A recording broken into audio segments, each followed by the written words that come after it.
Roque, mga kababayan, mga ka-GP Natics. Kasi etong si Harry Roque, talagang pating itong si tawag dito, SOJ, Secretary of Justice Boying Rimulya, ay inaasar at talaga itong si Harry Roque dahil irrelevant daw ito masyado. At dahil nga mga kababayan, napanood din natin na itong si Roque, 'di ba, sa kanyang pagyayabang na siya daw ay accredited lawyer ng ICC, ngayon po hindi na po siya tinanggap, hindi po siya pwedeng, hindi ko alam kung anong dahilan, kung bakit ayaw siya na maging counsel, defense counsel nitong si Duterte, mga kababayan. Ngayon, dahil nga po dyan, ay nakita natin si Duterte, si Roque, napagkakamalan ko na kasi halos magkakamukha na eh. 'Di ba? Na siya po ay mangiyak-iyak habang may pakanta-kanta pa. Kaya itong si Rimulya, ang lakas mang asar. Oh. Teka lang. Roque. Aha. May layang lumipad, kulungin mo at umiiyak. Oy, umiiyak. Kumakanta ng bayan ko, anak ng tinapa. Oh. Gina 31, Ohio gozaimasu. Oh, ayan mga kababayan. Si Harry Roque, hindi natin ipi-play ng sobra-sobra ha, baka mamaya may kanta kasi. Yung kinakanta yung bayan ko. Papauwi na kaya ito ng Pilipinas? Hindi ko alam kung saan pupunta itong si Harry Roque. 'Di ba? Pero sana gawa kayo ng paraan. Yung mga taga-BI diyan, oy, sundan niyo kung saan pupunta tong si Harry Roque. Baka naman pwede niyo, 'di ba? Boss, pwede ko ba mahingi sa front page ng kopya sa warrant of arrest ni Digong Duterte? Gamitin ko lang sa debate namin sa school. Mamaya po, isi-send ko sa iyo, Gringos sa Ginyanas. Mamaya, wag ka pong mag-alala, isi-send ko po mamaya. Mga kababayan, bukod dyan, nakita po natin na si Harry Roque, talagang di ba, pinauwi na siya. Oh, dahil wala naman siyang gagawin dun sa dahig eh. Si Harry Roque, yung kanyang inihiling na asylum, mga kababayan, ay alam ko na deny. Diba? Kaya naglabas na, papauwiin na to. Inahamon siya ngayon nitong si Boying Rimulya.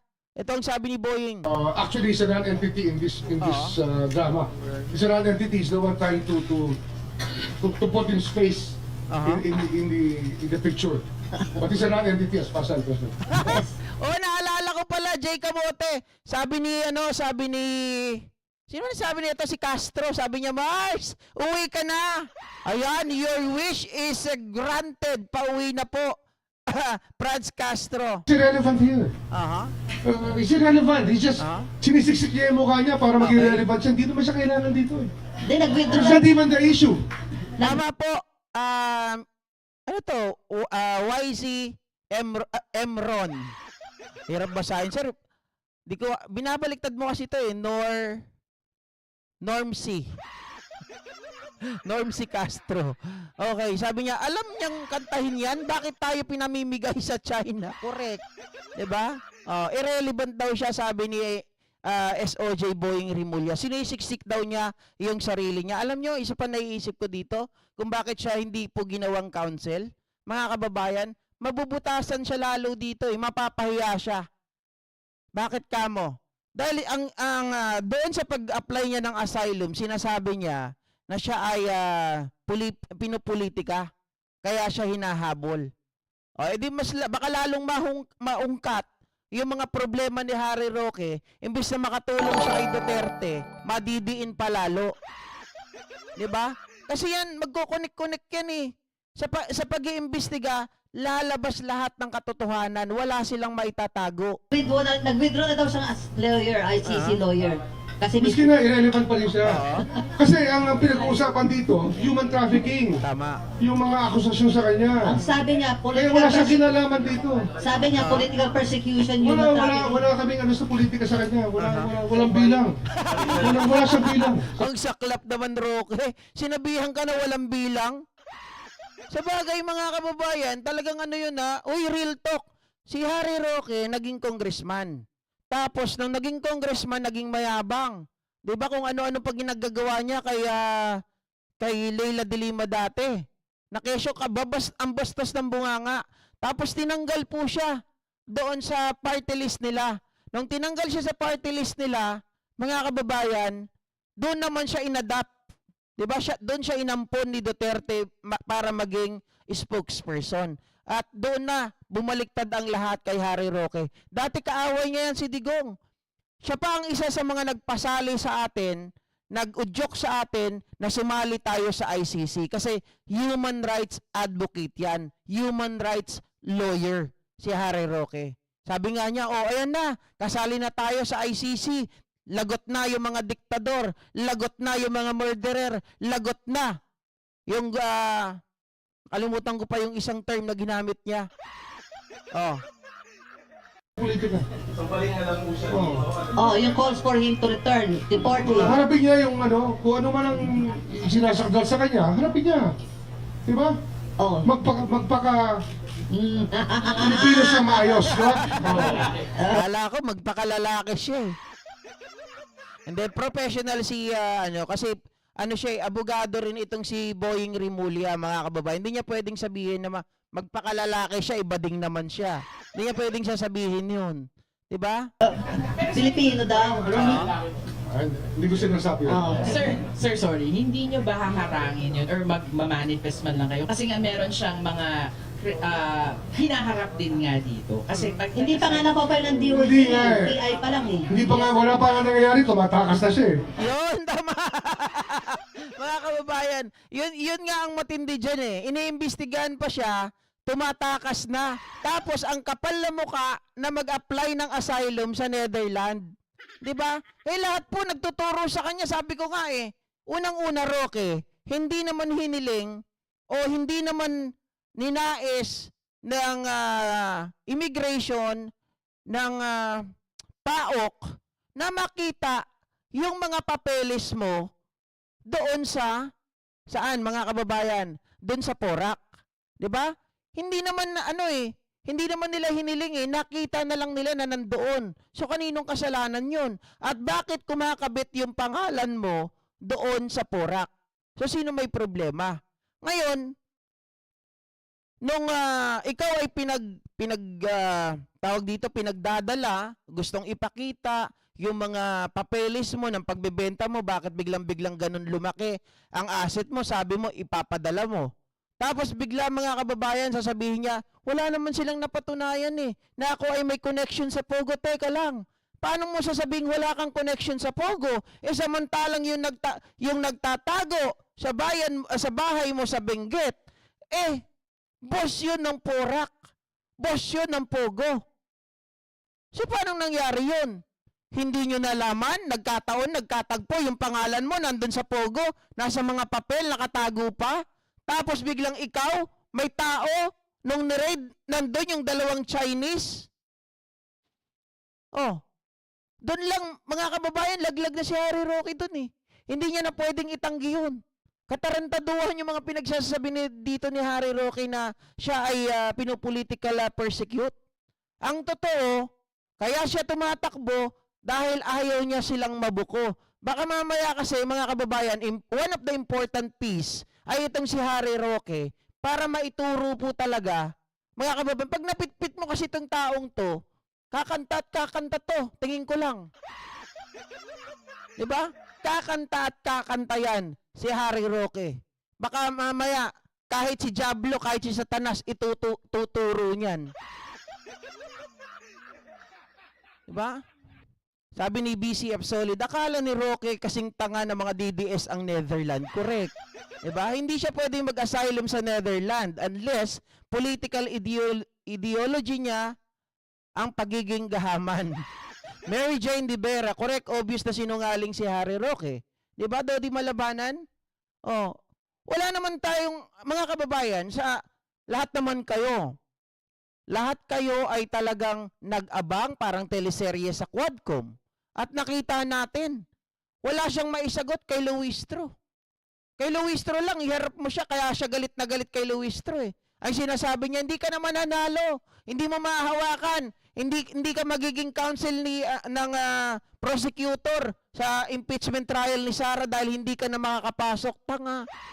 Sabi ko, Harry Roque, parang hindi ka nag-iisip. Kahit matalo si Luistro, pwede pa rin nilang kunin private lawyer si Luistro. Diba?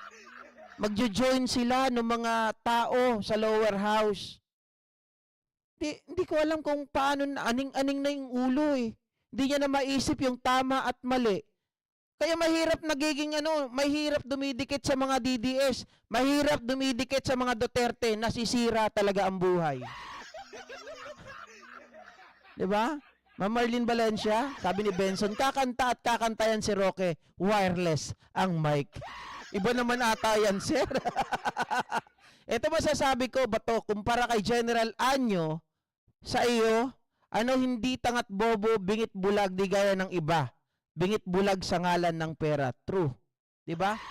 Kasi sa lahat ata sa lahat ng appointee ni Digong dati, si Anyo lang yung nakikita ko na ginagawa yung tungkulin. Yung the rest, mga kababayan, parang si Digong pa rin ang kanilang pinagsisilbihan. BMB Rose Oimatsu, shout out. Amel Buhay, tanggalin yan sa pagkapulis. Kasuhan at ay kulong kasi sobrang yabang. Alam nyo, kung panahon ni Digong yan, tapos siya yung nagganyan, ang mangyayari dyan, tanggal na. Diba wala nang due process, baka pinatay pa yan. Pero dahil may due process dito, dadaan yan sa due process, sa tamang proseso. Dahil siya po, nakita ko kanina, sabi ko nga, kinakalaban niya ang gobyerno, nagsasalita siya sa social media. Yung pag-ano pa lang na yon, meron na siyang administrative case doon. Maliwanag na yon, wala na tayong pag-uusapan. Yung isa na lang, ang pag-uusapan ng matindi dyan. Naomi Shin, shoutout, ang pinakamatinding pag-uusapan na lang dyan ay yung usapin tungkol sa sedition. Mga kababayan, kailangan kasi yan, mailaban, di ba? Mailaban po ng kampo ng tawag dito, nag-aakusa na siya talaga ay nag-aamok, naghihikayat para i-overthrow yung government. Sabi niya, wala daw siyang kausap, wala naman tao siyang hinihikayat. Hindi ba? Social media yan. Normal, mga kababayan, milyon ang nakakapanood niya. Kaya nga, milyon yung nakakita nun, binunyag pa ng DDS. Ayun, napahamak siya kasi sabi niya, huwag kayong mag-alala. Hindi nila malalaman ito. Maliit lang tayo. Maliit lang din yung channel natin. Oh. Yan. Maraming namamatay sa maling akala. Maraming nakukulong sa maling akala. 'Di ba? Oh. Pauwi na lang nila si Padilla na babaero mana kay Digong nangahalik sa babae kapalamuks. Sabi nung iba dyan, ha? Uy, baka naman nag-request yung babae. Teka lang. Kung nag-request yung babae, mga kababayan, senador ka, may delikadesa ka, pwede bang wala sa harap ng camera? Kung gusto mong halikan kita, sige, halikan kita. Pero kung yung talagang 100% may delikadesa ka, ay, pasensya na kayo ha. Hindi ko talaga gagawin yan. Alam nyo naman, ako ay public servant. 'Di ba? Hindi ko dapat ginagawa yung mga bagay na yan. Babae ka, may asawa ka. Ako may asawa rin ako. Sabi nga nung isang kapatid natin na Muslim, ewan ko kung tama to ha, sa mga Muslim dyan, sabi niya ganun, bawal sa amin ng mga Muslim humawak ng babae na hindi amin. Oh. Pero siya, sinimsim. Sabi ni Benson, manyak lang talaga si Robin. Sabi ni Emily Basag, siya lang ang pulis na nagsabi na mag-traffic din si... De, ganito yan. Sasabihin ko sa inyo ang totoo. Nalaman ko na po, di ba? Etong si Puntillas, kaya po ganyan ang utak. Mukhang natuyo po yung utak kasi naka-assign pala yan sa traffic management. Mukhang lagi siyang naaarawan. Kaya yung mukha niya, kulubos na, dahil pulis nga daw siya, public servant daw, ipalit daw si Pangulong Bongbong Marcos sa kanya. Kailangan daw, public servant si Pangulong Bongbong Marcos, mag-traffic din. Kasi yun, dun siya palagi eh. Diba? Yung ulo, Natunaw na, kaya wala ng utak. Mga kababayan, yung utak ata, gadamunggo na lang. Nagaya na sa mga Duterte. Okay? O, sabi ni Victor Manuel, tama, bawal sa Islam yung ginagawa ni Robin Padilla. Ako wala akong alam dyan. Nababasa ko lang yung mga comment ninyo. Yung mga comment ninyo. Kasi nagbabasa ako, mga kababayan, habang ako ay naghahanap ng content, binabasa ko yung mga comment.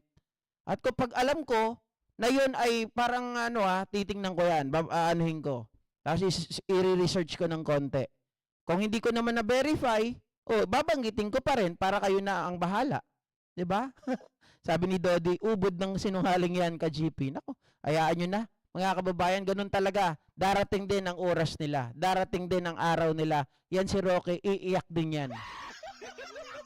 At yung pag-iyak niya na yan, sasamahan niya po ng pagkanta. Sasabi, maganda pa yan, magandang tono. Baka mamaya lahat ikanta na, mga kababayan. Sabi ko nga, kahit si Satanas, baka ikanta niyan eh. Okay? Maraming salamat po muli sa inyong lahat. Tatlo lang yung topic natin. Sorry sa mga nabitin. Mga kababayan, magkita-kita po tayo bukas. Okay? So, thank you. I love you all sa lahat po ng sumusuporta kay GP Natics or ang inyong ka-GP Natics. Siyempre si Go Philippines 3.0. Suportahan din po natin yung mga kababayan natin dyan na patuloy na lumalaban. Tita Carclea, Boyet Antonio Jr., 2.0, si Ali Bugha, sila Mami Peng, mga kababayan, at yung marami pang iba. Maraming salamat po muli sa inyong lahat. Bye! Buyers! See ya!